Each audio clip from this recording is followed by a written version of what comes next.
बिस्मिल्लाहिर्रहमानिर्रहीम। अस्सलाम वालेकुम वरहमतुल्लाहि वबरकातुहू। कैसे हैं आप सब? आज हम अपने उर्दू कायदे की पढ़ाई करेंगे। कायदा खोलिए बेटा, खोलिए सफ़ा नंबर 34, सफ़ा नंबर 34। ठीक है, पहले दुआ पढ़ लेते हैं। रब्बी ज़िदनी इल्मा, ऐ मेरे रब मेरे इल्म में इजाफा फरमा। यहाँ पे हम पहले तारीख लिखेंगे और जिस दिन हम काम कर रहे हैं उस दिन पे दायरा लगाएंगे। ठीक है, भारी हुरूफ के 3 और 4 हुर्फी अल्फाज आए मिलकर पढ़ें। आज हम भारी हुरूफ कौन से पढ़ेंगे?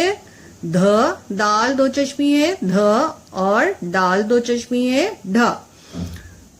ध को हम किससे मिलाएंगे? मुसव्वितों से। मुसव्विते कौन कौन से बेटा? फिर से याद कर लेते हैं। अलिफ, वाओ, छोटी ए, बड़ी ए।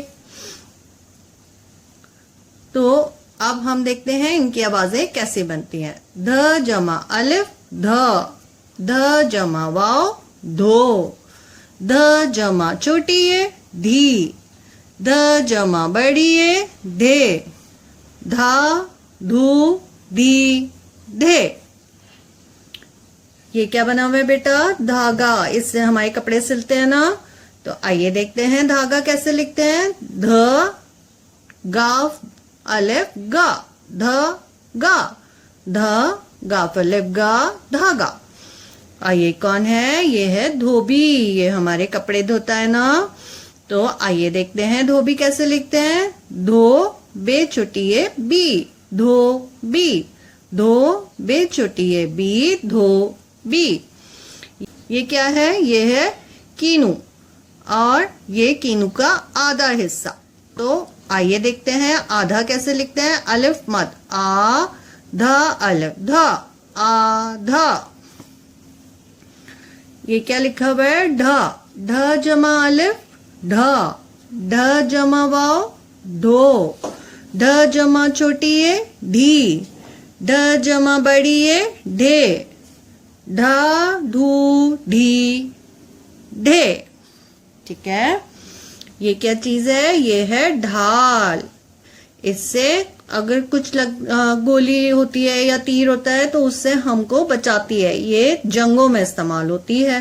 तो ढाल कैसे लिखते हैं? ढ अलिफ ढ लाम ढाल, ढ अलिफ ढ लाम ढाल। ये क्या है? ये है ढोल। ये है ढोल। तो ढोल कैसे लिखते हैं? ढ वाओ ढो लाम ढोल, ढ वाओ ढो लाम ढोल। ये क्या है? ये है ढाया। ये बिल्डिंग को गिरा रहे हैं, तो गिराने को क्या बोलते हैं? ढाया।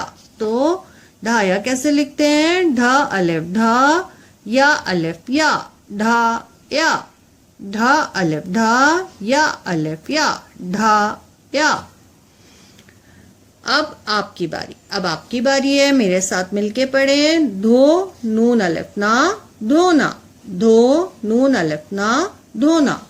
धा रे धार, धा रे धार। धा ते धात, धा ते धात। ढा लाम अलिफ ला ढाला, ढा लाम अलिफ ला ढाला।